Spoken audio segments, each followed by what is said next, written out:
Islamic History, Year 627, Battle of the Trench, Part 1, The Gathering Alliance. The Battle of the Trench. It's often called the Siege of Medina as well. And the most important thing to remember, aside from this being the next sort of major battle you should know after Uhud, this will be the last of the major battles for survival of the Muslim community at Medina. Now, there will be more battles, obviously, but this will be the last one before the Muslim community is able to pivot strategically from defense to offense. Now, I would say spoiler alert for that, but I mean, come on, really? I have to assume we all know who ultimately wins here. Now, the point of what we're doing is not to do some kind of suspenseful thing. It's like, oh no, is Muhammad going to win, or is he going to die and Islam never happens? Again, this is way too well known. Everybody knows that. What we're doing is we're just getting to know the sequence of events and also trying to understand the why and the how of all of this a little better. And speaking of that, when you want to understand the why and the how in history, something that I find very useful is finding a more familiar historical parallel.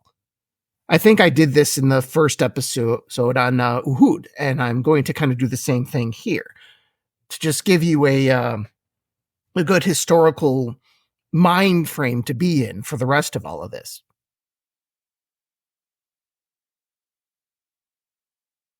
Historical parallels are important for me and for many others, not because they parallel anything 100%. That's not a thing. History never repeats. That's not why we do this. The reason is because these parallels can kind of help us get in the mind frame of the actors of the time, to get into the zeitgeist of the time, to maybe understand their motivations a little better from our massive perch way in the future. And I think, and I hope, my analogy will do that. And perhaps too well, really, because this is actually a parallel some listeners of this podcast may find challenging, and one that will strike you as extremely ironic. Now, maybe some of that's intentional. It's hard to say what truly motivates my thinking here, but I do think it's appropriate to really get a visceral, emotional read on what each side may be thinking here. Doing that instead of relying on the more traditional good guys versus bad guys dynamic. Now, often when looking at history, it's better to think in terms of what is, or what was really, rather than how it was or was not moral. You can get to that moral frame later, but especially if you're new to this, I find you're almost out of order if you do that. Now, you might see where I'm going on this. If so, congratulations. And I'll reveal that in a minute. But first, let me give you a short preamble here of my reasoning. Now, this lead up to the Battle of the Trench, I titled this episode, The Gathering Alliance. Now, this time period is often where you will see the word Confederates, especially in English language versions of the Quran when it's talking about this. But I'm intentionally not going to use that word that often, maybe use it a bit sparingly, just because in my country, the word Confederates automatically paints the Meccan alliance as the bad guys. And they may be, to many, especially any Muslims out there, obviously, the Meccans clearly are the bad guys here. But that just makes for a kind of a boring historical analysis to just say, hey, good and bad. It's almost never that simple. And there's always a counterpoint. I should explain for the non-Americans here. The Confederates, or the Confederacy, is short for those who fought in the Confederate States of America, which was the Old South in the Civil War. So, unless you're in a conservative area of Old Dixie, fair or not, that's another word for the South, actually. Not everybody may know that.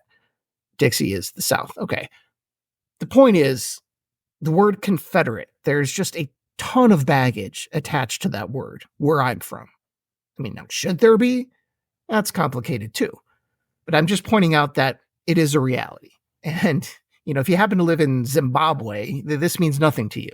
This is strictly an American thing, but just so that's out there.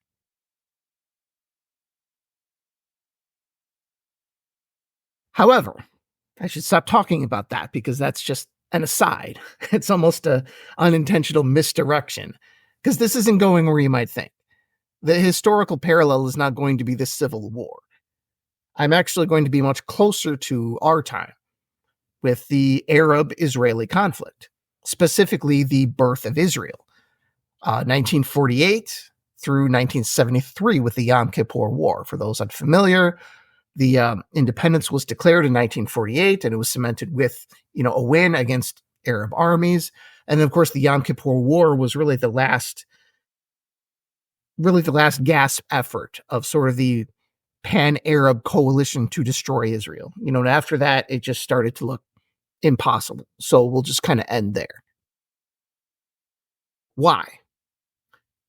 Given how relevant this is to our time, I just think the Arab-Israeli conflict is naturally a good frame to understand the motivations and the reasons that people had to do what it is that they do, with, of course, a massive ironic twist, because in this parallel, the Muslims are the Israelis, and the exiled Banu Nadir Jews are the Palestinians. And then we have the Meccans, of course. The Meccans, in an imperfect but pretty interesting way, could be the Soviet Union. So the parallel works even better because, in the end, each party has a fate similar to that of their historical counterparts. We'll get to that in a sec.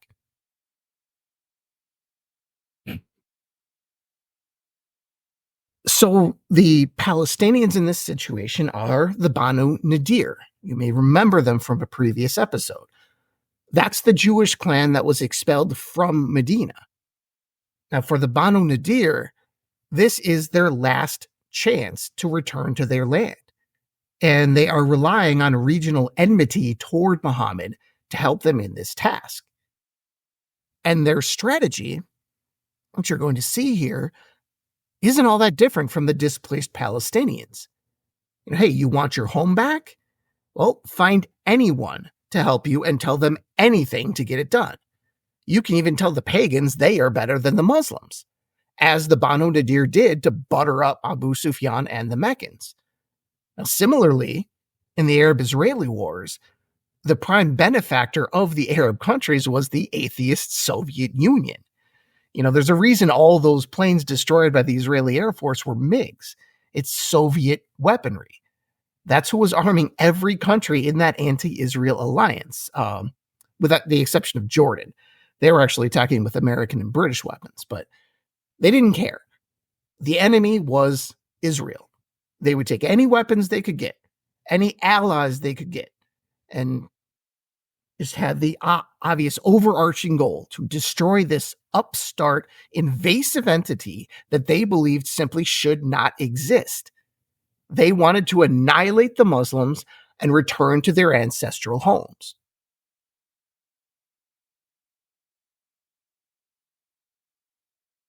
See what I did there? I kind of, I mixed that up. They wanted to annihilate the Muslims and return to their ancestral homes. That was the Banu Nadir. The Palestinians wanted to annihilate Israel and return to their ancestral homes. Again, I think it's a very good parallel. So the Banu Nadir are on the warpath, and on the receiving end of all of this will be Muhammad, playing the role of the Israelis. Now, yes, the Muslims had kicked out the Banu Nadir. That's a fact. But Muhammad would say, there's a little more to it. Listen, you Banu Nadir, have you forgotten that you were kicked out for a reason? A very good reason. You were going to kill us all. I don't care if you deny it now. I believe you were going to kill us all. And you were kicked off your land because you refused any partition, any peace, any plan to live in two states side by side. So you, because of your commitment to violence and destruction, you have no claim here. If anything, I was quite lenient with you under the circumstances, so hit me with your best shot. But if you lose, I just might take the entire peninsula. For more on this attitude, again, see the Israelis in 1948, 1967, 1973. It's an eerily similar sequence. And an eerily similar point of view from who would be the ultimate victors. Now, like I said, spoiler alert, but come on, we all know how this ends. The Palestinians / Banu Nadir remain in exile, the Muslims / Israelis expand their dominance of the region, and the Meccans / Soviet Union will eventually collapse and are overtaken by more powerful cultural forces. And again, there really isn't a value judgment being made here. There's no sides being taken based on these modern equivalents. It's just a tool for those who are very new to this to be able to hopefully jump in and try to understand what the Banu Nadir were thinking, or what Abu Sufyan was thinking, or what Muhammad and the Muslims were thinking. And also to imagine what you might do in that situation yourself. And it's particularly helpful for those who have never heard any of this before. And again, trying to understand why these people are doing what it is they're doing.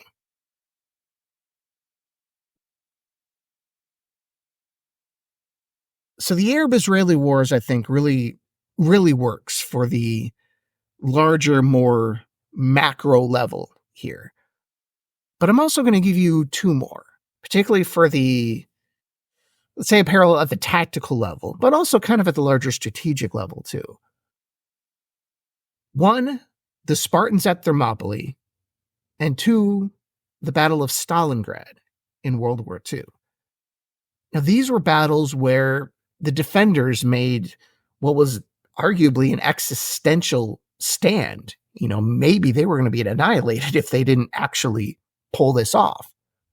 And obviously very bold stands where they just said, hey, we're standing our ground right here. We're not moving back. You're going to have to go through us.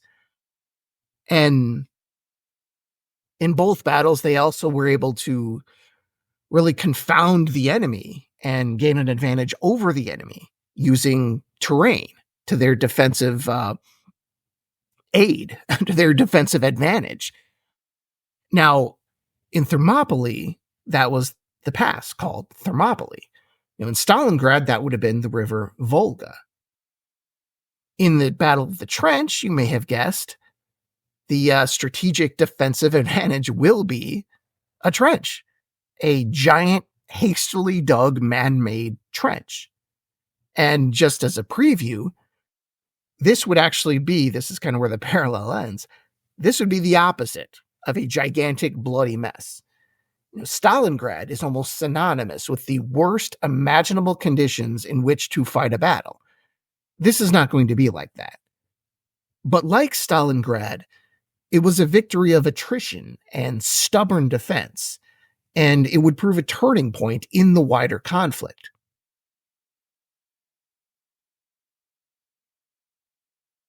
And with that, parallels are over. Let's get out of our time. Let's go straight back 1,400 years, Battle of the Trench. What's the situation? The Banu Nadir, again, we did a whole episode on them. They are not giving up. They still want to go home. Now, at this time, they are living in the north, in exile, in a city called Khaybar. That's Khaybar. But the Banu Nadir still consider all those date palms in Medina to be their date palms, and those Muslims living in their houses to be glorified thieves. Now, again, you can see the parallel feelings here. This is how many Palestinians still feel. And like the Palestinians, the Banu Nadir were basically refugees in a neighboring country, and willing to work with anyone to rectify what they felt to be an egregious historical wrong. And again, like the Palestinians, I guess I said we're leaving the parallels behind. It's not entirely. But again, we're trying to zoom in on the actual situation here. Like the Palestinians, the Banu Nadir, they were just too small and in no position to take on the larger force that had expelled them. However, they were still dangerous. Now, certainly not a threat to destroy Medina, but certainly someone to keep an eye on, a people to keep an eye on. Again, think of the Palestinians in the West Bank. Why not? The Israelis deem them, even now, dangerous enough for constant surveillance and sporadic military operations, but not so dangerous they're just going to drop a nuke and kill them all. And they were also assassination targets. 2 Banu Nadir leaders would end up being assassinated by Muslims. So, yes, they were small, but they were a problem. And Muhammad knew it even before this battle.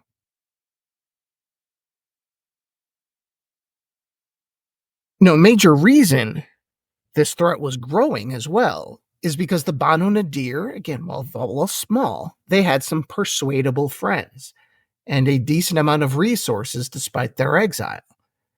Now, just how this confederacy or alliance, this Arab anti-Muhammad alliance, how it came to be, it's a bit murky. But most historians credit the Banu Nadir with doing most of the heavy lifting. Diplomatically, that is. A few people from the Banu Nadir actually fought in the Battle of the Trench. Their number isn't mentioned, at least in anything I've seen, so it couldn't have been that many. But they would play a key role, some would argue a leading role, in assembling the grand coalition they hoped would end Muhammad. And who started this is important. It would be a major motive, if not the motive, for the later Battle of Khaybar. Remember, that is where the Banu Nadir are exiled, and again, we'll get to that later, probably getting ahead of myself. And again, if you want to make the Palestinian parallel, Khaybar was kind of like a refugee camp.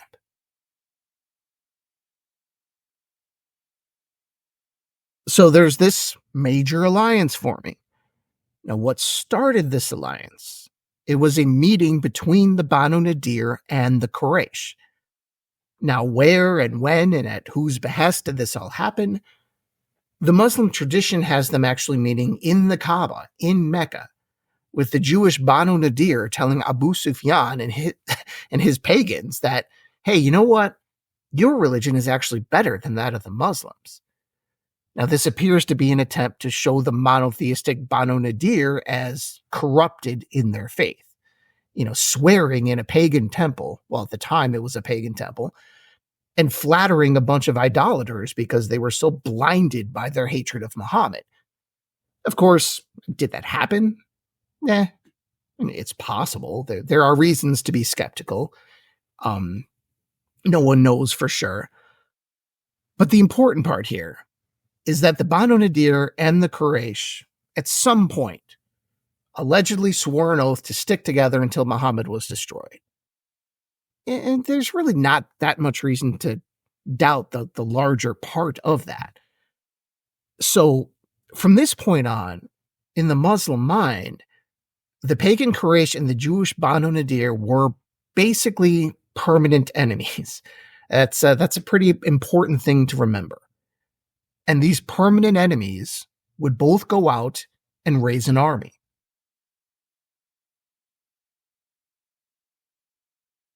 So the Banu Nadir, they would raise the nomads in the north, and their new pagan buddies, the Quraysh, would do the same in the south. And they would meet up someplace near Medina, then join forces and march on Muhammad's city. In the end, the Arab alliance would be around 10,000 soldiers. I've seen an estimate of 7,500, but 10,000 is more common. Now, 4,000 of these soldiers would be supplied by the Quraysh from Mecca. And that would be one army. The Banu Nadir, on their end, ended up gathering anywhere from 3,500 to 6,000 men. And these would be two armies, one led by the Ghatafan tribe and one led by the Sulaim tribe. Now, those are the two names to remember here. There are many other tribes providing a few hundred men here and there. I won't bother to list them. But again, if you really care about these tribes, just search for Confederates and Battle of the Trench. It won't be that hard to find some kind of breakdown.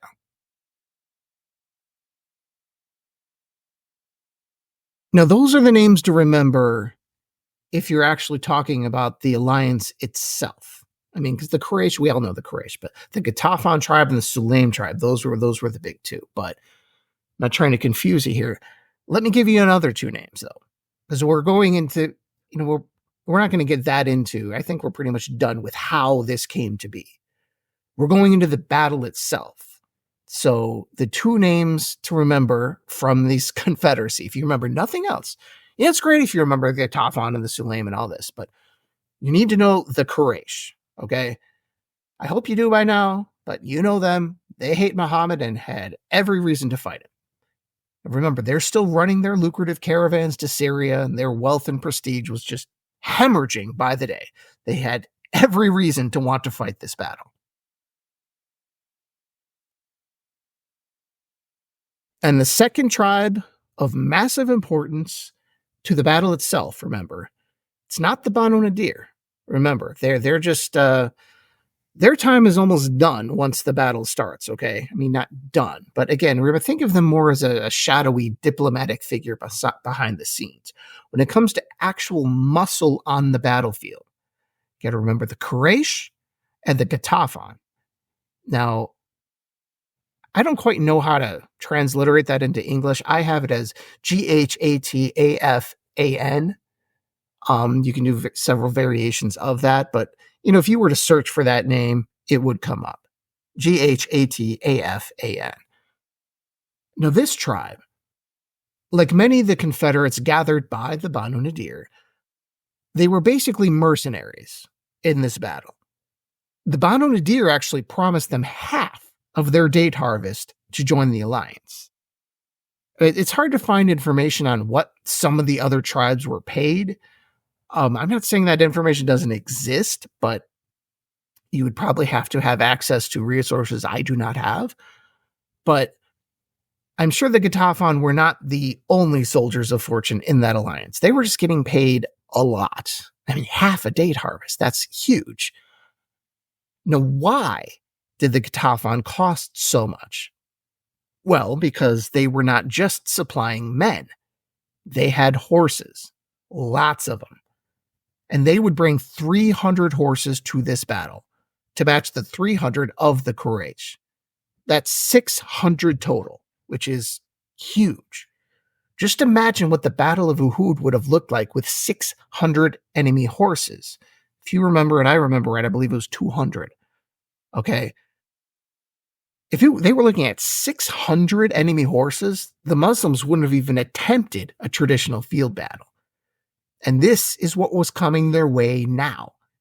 And if you're wondering, no, Muhammad did not have any cavalry to counter this.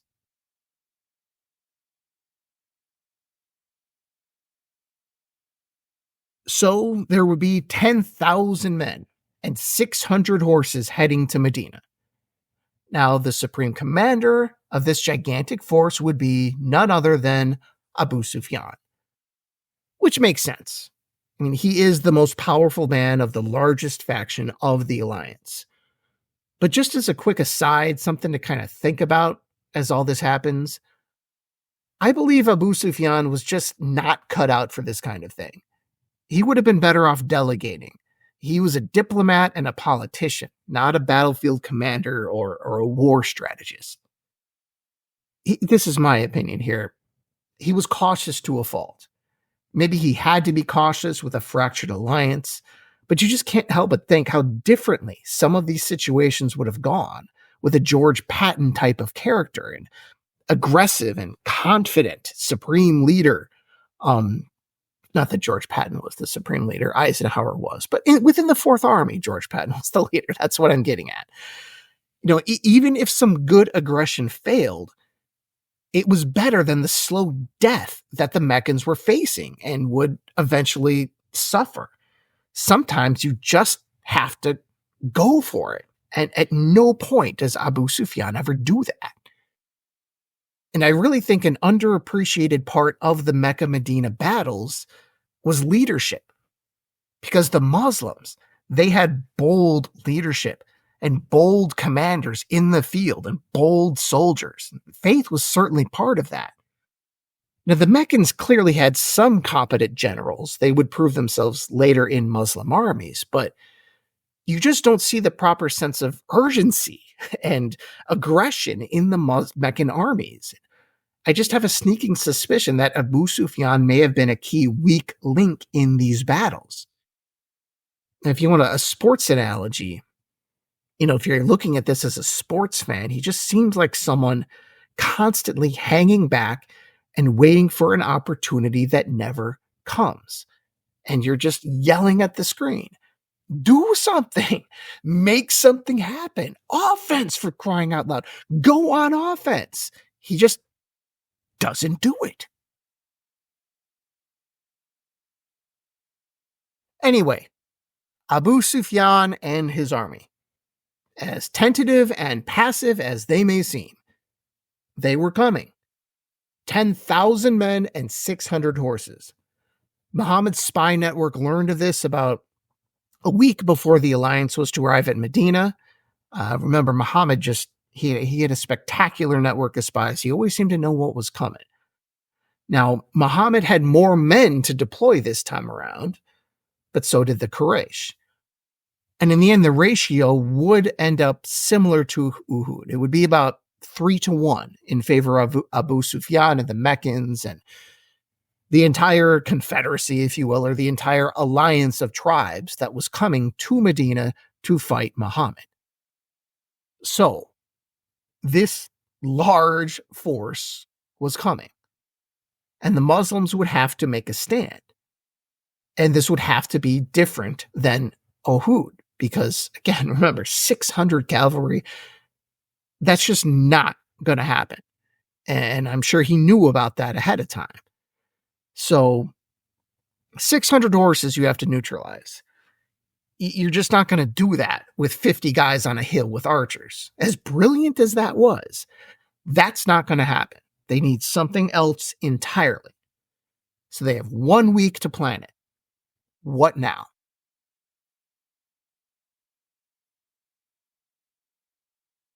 So 10,000 men and 600 horses coming right at your home city. That's the bad news. But from a Muslim perspective, there was some good news too. Because, like I said earlier, the Muslims simply had qualities in their army that the Meccans did not, that their allies did not.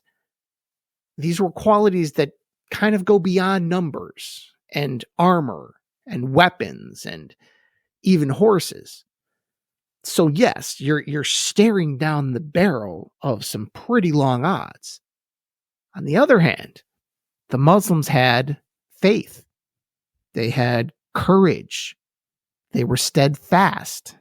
And they were actually pretty creative as well. And it would take every one of those qualities to help them in this situation. And they would deploy all of them at the Battle of the Trench. Thank you, and I'll talk to you next time. Inshallah.